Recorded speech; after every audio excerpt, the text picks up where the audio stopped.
টিং টং ঘন্টার অঙ্ক, তাই না? খুবই সহজ। জাস্ট লসাগু হবে। অনেকেই জানো। কিন্তু আজকের ভিডিওতে এখানে লসাগু কেন হবে? আজকে তোমাদেরকে এই অঙ্কের ভেতরের সৌন্দর্য দেখাবো। কেন গসাগু হবে না? কেন লসাগু হবে? চলো শুরু করি। সেটা হচ্ছে, আচ্ছা কি বলছে এখানে? ৪টি ঘন্টা একই সময়ে বেজে যথাক্রমে ১০ সেকেন্ড, ২০ সেকেন্ড, ২৪ ও ৩২ সেকেন্ড পর পর মানে অন্তর বাজতে লাগলো। কমপক্ষে লিস্ট কত সময় পরে ঘন্টাগুলো একত্রে বাজবে? এই হলো প্রশ্ন। আমি এখানে খুবই সুন্দর সুন্দর ৪টি ঘন্টা আমি বানিয়ে রেখেছি তোমাদের জন্য, দেখার জন্য। তো এই প্রশ্নের মূল কথা হলো যে শুরুতে ঘন্টাগুলো একত্রে বাজবে। ওকে, একত্রে ঘন্টাগুলো টিং করে বেজে উঠলো, সবগুলো ঘন্টা একসাথে। আচ্ছা, এরপরে প্রথম ঘন্টার বৈশিষ্ট্য হলো এই ঘন্টাকে এমনভাবে সেট করে দেওয়া হয়েছে যে এটা প্রতি ১০ সেকেন্ড পর পর টিং করে বেজে উঠবে। ওকে, প্রথম বাজার ঠিক ১০ সেকেন্ডের মাথায় সে টিং করলো। তার ১০ সেকেন্ড পর মানে শুরু থেকে ২০ সেকেন্ডের মাথায় সে আবার টিং করলো। তার ১০ সেকেন্ড পর মানে শুরু থেকে ৩০ সেকেন্ডের মাথায় আবার টিং করে বেজে উঠলো। এভাবে প্রতি ১০ সেকেন্ড পর পর মানে শুরু থেকে ৩০ সেকেন্ড, ৪০ সেকেন্ড, ৫০ সেকেন্ড, ৬০ সেকেন্ডের মাথায় এইভাবে অনন্ত সীমকাল পর্যন্ত এই ঘন্টাটি বাজতেই থাকবে, বাজতেই থাকবে। যদি এই ঘন্টাকে বন্ধ না করা হয়। ওকে? আচ্ছা, এরপর এই ঘন্টাটি শুরুতে একসাথে বাজার পর প্রতি ২০ সেকেন্ড পর পর বাজতে থাকে। শুরুতে বাজলো, তারপর ২০ সেকেন্ডের মাথায় সে বেজে উঠলো। তার ২০ সেকেন্ড পর মানে শুরু থেকে ৪০ সেকেন্ডের মাথায়, তার ২০ সেকেন্ড পর মানে শুরু থেকে ৬০ সেকেন্ডের মাথায়, এভাবে প্রতি ২০ সেকেন্ড পর পর এই ঘন্টাও বাজতে থাকবে, বাজতেই থাকবে। দেখো, এই ডট, ডট দিয়ে বুঝিয়েছি যে যদি ঘন্টাকে বন্ধ না করা হয় তাহলে এটি অনন্ত সীমকাল পর্যন্ত বাজতে থাকবে। ওকে, এভাবে ৩য় ঘন্টা, ৪র্থ ঘন্টা, এই ঘন্টাগুলো কি হবে? এটা ২৪ সেকেন্ড পর পর, এটা ৩২ সেকেন্ড পর পর বাজতেই থাকবে। ওকে? এবার আমাদের প্রশ্ন হলো, দেখো এই প্রশ্নের এ দাঁড়ি পর্যন্ত এই তথ্য দেওয়ার পর আমাদের কাছে চাওয়া হচ্ছে যে ওকে, তোমরা এবার বুঝতে পারলা যে ঘন্টাগুলো এই সময় পর পর বাজবে। কিন্তু কমপক্ষে কত সময় পর ঘন্টাগুলো একত্রে বাজবে? এই যে প্রশ্ন। শুরুতে একসাথে বেজেছে, তাই না? তারপর ভবিষ্যতে কখনো কি ঘন্টাগুলো একত্রিত হবে? এইটি ধরো, এই ঘন্টাটা ধরো ২০ সেকেন্ড পর বাজছে, ১০-২০ সেকেন্ড পর। এটা ২০ সেকেন্ড পর। ওকে। এই ২ টা একসাথে হলো। ২০ সেকেন্ডের মাথায় এটা একসাথে হলো। কিন্তু কি আজব কাহিনী! এই ঘন্টা কিন্তু ২০ সেকেন্ডের মাথায় সে বাজে নাই। তাই না? আবার দেখো, এই ঘন্টাটা ২৪ সেকেন্ডের মাথায় বাজলো। কিন্তু এই প্রথম ২ টা ঘন্টা কিন্তু ২৪ সেকেন্ডের মাথায় বাজে নাই। অপরদিকে যদি আমরা দেখি ঘন্টাটা ৩২ সেকেন্ডের মাথায় বাজলো। কোন ঘন্টা কিন্তু ৩২ সেকেন্ডের মাথায় বাজেনি। এভাবে ভবিষ্যতে কোনো একটা সময় কি এমন পাওয়া যাবে?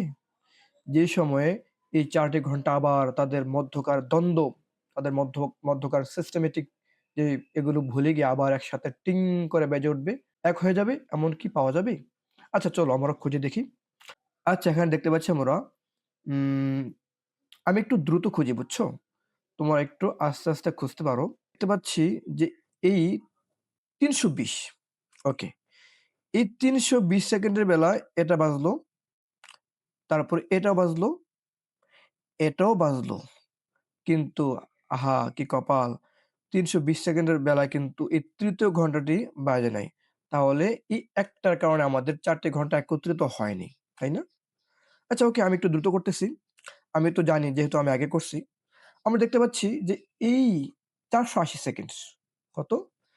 ৪৮০ সেকেন্ডের বেলায় এই ঘন্টাও বাজে, এই ঘন্টাও বাজে, এই ঘন্টাও বাজে, এই ঘন্টাও বাজে।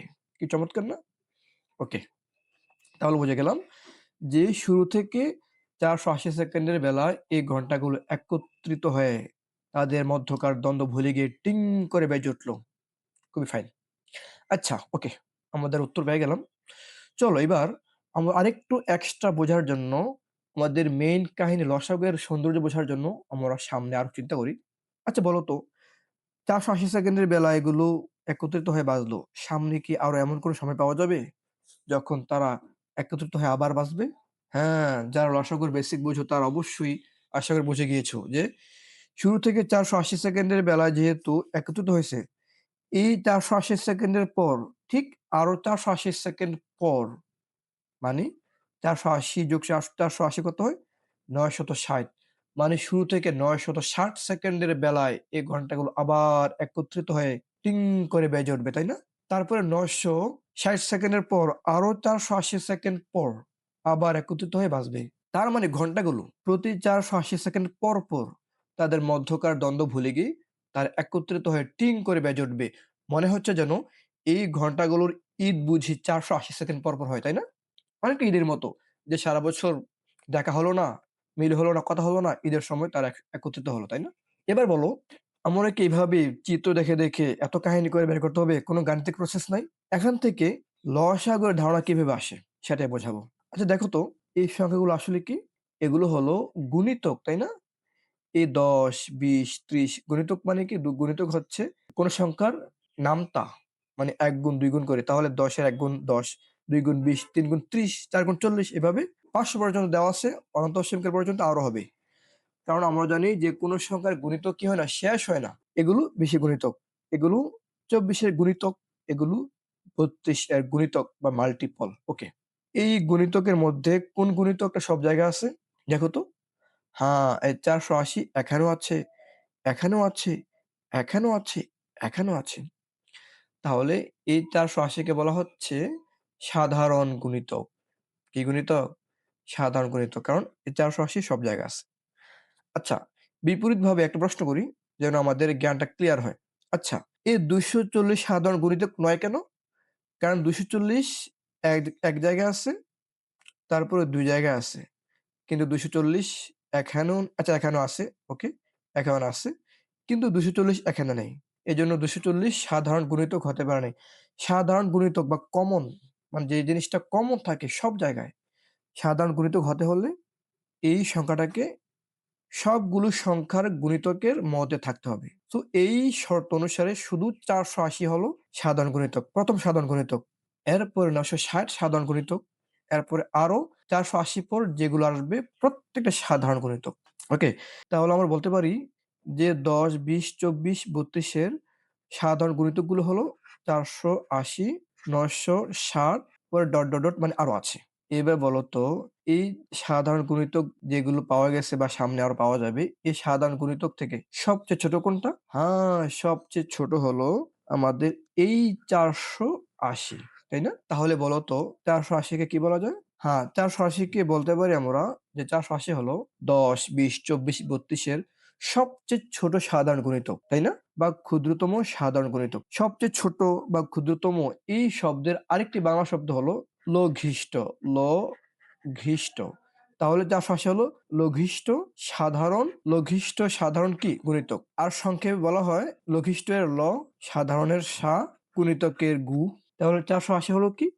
৪৮০ হলো লসাগু। তার মানে বোঝা গেল যে আমরা যে ৪৮০ বের করলাম বাস্তব অবজার্ভ থেকে, পর্যবেক্ষণ থেকে, সংখ্যা লেখে, অনেক কাহিনী করে, এটা মূলত আর কিচ্ছু না। এই ৪৮০ মূলত হচ্ছে ১০, ২০, ২৪, ৩২ এই ৪ টা সংখ্যার লসাগু বা লঘিষ্ঠ সাধারণ গুণিতক। অতএব এই তো পেয়ে গেলাম। এখন থেকে এই ধরনের কোনো সমস্যা সমাধান করার জন্য আমাদেরকে এত কষ্ট করে এত সংখ্যা লিখতে হবে না। লিখতে হবে? লিখতে হবে না। আমরা সংক্ষেপে ১০, ২০, ২৪, ৩২ এর লসাগু করে ফেলব। তাই না? ওকে? তো চলো এবার লসাগু করি। তো লসাগুর অনেক প্রক্রিয়া, এর মধ্যে সবচেয়ে সহজ হচ্ছে সংক্ষিপ্ত প্রসেসে লসাগু করা। তো লসাগু করতেছি আমরা ১০, ২০, ২৪, ৩২ লসাগু আমরা এভাবে লিখলাম। লসাগু আশা করি সবাই পারো। তো লসাগু করার পর কত হইল? ২ গুণ ২ গুণ ৪, ৫, ৩, ৪, ৪৮০ সেকেন্ড। তাহলে উত্তর কি হবে? উত্তর হবে ৪৮০ সেকেন্ড। পর ঘন্টাগুলো একত্রিত হয়ে বাজবে। আচ্ছা, ৬০ সেকেন্ডে যেহেতু ১ মিনিট, সেই হিসেবে আমরা করতে পারি যে ৪৮০ সেকেন্ড বা ৪৮০/৬০ সমান ৮ মিনিট। অতএব আমাদের উত্তর এসে গেল যে ঘন্টাগুলো ৪৮০ সেকেন্ড বা ৮ মিনিট পর একত্রে বাজবে। আশা করি তোমরা অঙ্কটাও শিখেছো এবং এই অঙ্কের যে লসাগু এর ভেতর সৌন্দর্য বা বেসিক এটাও বুঝে মজা পেয়েছো।